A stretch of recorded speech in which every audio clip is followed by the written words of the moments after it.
Hi, I'm Coach Corey Wayne, and this is my video coaching newsletter. And the topic of today's newsletter is going to be ex's new boyfriend shows up while we're in bed together. Well, that's probably not what you want to wake up to on a glorious morning after an evening of the indoor Olympics. So, this is an interesting wrinkle. This particular guy was with his fiance or ex fiance for about 8 years. And so late last year, he was going through depression. His dad had cancer, so he had a lot of things that were going sideways in his life, and he let that get him down and get him off track and off center for quite a period of time, to the point where eventually his fiance broke up with him. So he did like what most guys do. He begged, he pleaded, did everything he could trying to get her to take him back. She said no. Eventually, he came across my work, found this sweet book, 3% Man, by yours truly. Started applying it, got back to being the guy that he was, had all kinds of wins and victories and good things going on in his life. And then his ex happened to reach back out. He was seeing other girls, she was seeing guys. They were both single. And so one morning they were in bed together, and a guy that she had been seeing shows up, knocking on the door. And he just laid in bed because he could hear everything was going on. And bottom line is the other dude left. And he could feel for the guy because he at one point was in that place. So this is an interesting email because he's in the process of attracting his ex back that he admits he drove away with excessive, unattractive behavior. And so it's interesting that a guy shows up, because a lot of dudes would want to go out there and wreck shop on that guy, and that's obviously that would have been a bad way to go. So with that said, let's go through his email. He says, Coach Corey, I have a win to share with you. My fiance and I split after 8 years in February. I was struggling with depression, my dad's cancer, working every day, all day, just wasn't my best self, and she left. Women will stick around for a period of time, but if you continually don't get your act together, they signed up to follow your lead and your leadership. And if you fall down on them for many months or years at a time, eventually they're going to get tired of the lack of safety and lack of leadership, and they're going to leave. They're there because they're following your strength. And when you're when you're not displaying that, it's going to turn them off. Every woman's got a breaking point where she's just not going to put up with it. A lot of guys in the red pill community cry about that, like they want to be able to go through multi-year, multi-decade bouts of depression or whatever and not getting their life together, and they expect a woman to just put up with it constantly when he's not doing anything to help himself. Eventually, at some point, if you're not willing to participate in your own rescue, your girl's going to tap out on you. That's just a fact of life. He says, the breakup sucked. I did all the wrong things, and chased her further away. It was hell. Eventually, I discovered your work and started working on myself. I dramatically improved my appearance, got a raise, got a new truck, and was dating other girls. I'd hang out with my ex from time to time, but never consistently. I assumed it was over. Well, if you're the one that got dumped, if you're the dumpee, you're on the receiving end of the dumping, then the person that did the dumping, the dumper, is the one that's got to fix it. So it's up to her, just like I talk about in 7 Principles to Get an Ex Back, to do all the calling, texting, and pursuing, because she's the one that blew the relationship up. Therefore, she's got to fix it. She's there to earn another chance with you, not the other way around. That's the important difference. That's why you never chase. Even when she starts to come back, you start hooking up again, you got to let her do all the pursuing, because a lot of guys make the mistake is once the girl starts coming back and contacting them and they're hooking up again, they go right back to calling and texting. And what happens is that gets in the way of her attraction growing. And so it's actually counterproductive, and it pushes out the timeline that it's going to take for her to fall back in love. He says, my ex reached out to me recently after my grandfather passed away, and we started seeing and dating each other again. This time, I was in a different mindset. I wasn't concerned about putting a label on our relationship. Smart, because that's feminine energy. I let her do 95% of the calling and texting, and I was unperturbable when she tested me. I would have let her do 100% of the pursuing, because again, she should be the one trying to earn you back. But I know it's tough in those particular situations, And it just tells me that when she did start coming back, it didn't really happen that fast. Obviously, because we know that there was another guy that she was seeing. But the fact that he's pursuing her when she's the one that messed it up, that's a mistake there. I would not do that. He says, she was acting the way she did when we first met. Things were going well. And one morning, I accidentally found a picture of her and another guy in her drawer. Yeah, not what you want to see. It was a gut punch, and I found his Instagram, and he had pictures of her all over his page. Apparently, she didn't have pictures of this guy all over her page, which is indicative of how she felt about him.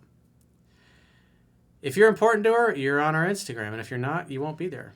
He says, I struggled with it at first, but eventually got control over my emotions and decided to remain unperturbable. She's single, she's hot, it is what it is. It's not my problem. So I never said anything to her about it. After all, I dated several girls as well. Well, you guys weren't together. And at the end of the day, she's supposed to be earning another chance with you.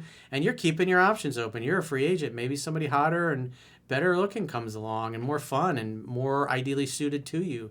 More goals and values in common, that kind of thing. May the best girl win. He says, this morning, she and I are sleeping in bed together when this other guy shows up at her house unannounced at 7 a.m. Well, that sounds like fun. He says, he knew I was there, but I stayed in bed and let her deal with it. It's probably the best way. He was crying, wanting a commitment and reassurance. Because of you, I knew what this guy was doing was wrong and that it would only piss her off. And it did. She sent him home, crawled back into bed with me, and spent an hour explaining all of the needy, insecure behavior this guy had shown since they had met. And he helped drive her back into his arms. And she realized that she had the best guy all along. And because he's different and he's now behaving attractive once again, the attraction comes back because the only thing that matters is how she feels about you. And so he's doing the right things to cause her to feel attraction. And plus he's got 8 years with her. So he's got way more leverage with his girl than this new guy that had come into the picture while they were split up. He had been begging, pleading, controlling, and chasing throughout their relationship. She was livid with this guy for violating her boundaries. I just listened. We talked about this in one of the podcasts with Jocelyn. Jocelyn had a guy that she was dating, and he was kind of the same way, kind of needy, and she was like, hey, I'm not really feeling it. Told him that she, just wanted to be friends, and then the dude shows up like late, like 11, 12 o'clock at night, knocking on her door, wanting to see her and talk to her and confront her. That went over like a lead balloon. That dude's still in friend zone. I just listened and tried to make light of it all. She apologized to me repeatedly. She thanked me for the way I handled it and said she'd get this guy out of her life today. I think this situation helped my case tremendously. Yeah, he's displaying all this unattractive behavior, which admittedly, a lot of it he was doing when he was trying to get her back. And so he tried it himself, didn't work. This other guy tried it, didn't work. He acts attractive, she chose him. Pretty simple. She got to see the contrast between this other guy and me in real time. He was being needy, insecure, pushy, and making her slightly fearful while I was calm, confident, masculine, and making her feel safe. Well, you could also be under the covers with your pistol in your hand. Just in case, because you never know. These kinds of situations, I mean, the most dangerous type of situation calls that police go on are the domestic calls. Potential domestic violence situations like this. So you never know. You never know what you're dealing with. ABP, always be prepared. Carry all day, every day, ladies and gentlemen.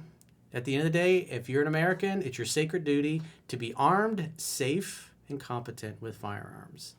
That includes pistol, rifle, night vision, body armor, all the good stuff, all the goodies.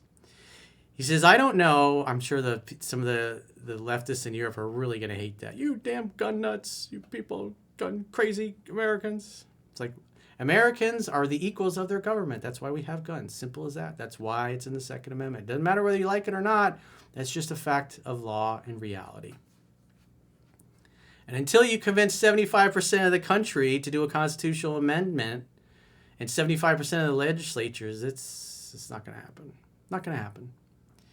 He says, I don't know how this will turn out, but I do know that either way, I'll be just fine.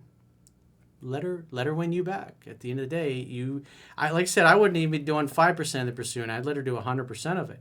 Because think about it from this perspective. You're over there and there's some dude showing up when you're in bed with her. It's like, God, I don't want to deal with that. My life's a drama-free zone. Send this dude away. I don't want this guy interrupting us while we're having a good time.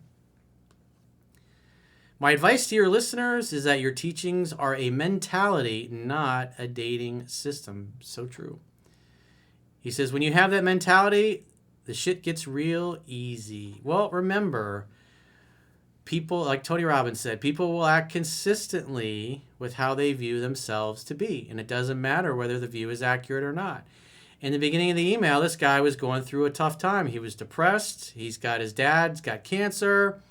Got a lot of reasons why things aren't going well in his life. And so his mindset's not very resourceful, not very masculine, not very alpha in that state of mind. But he's capable of it.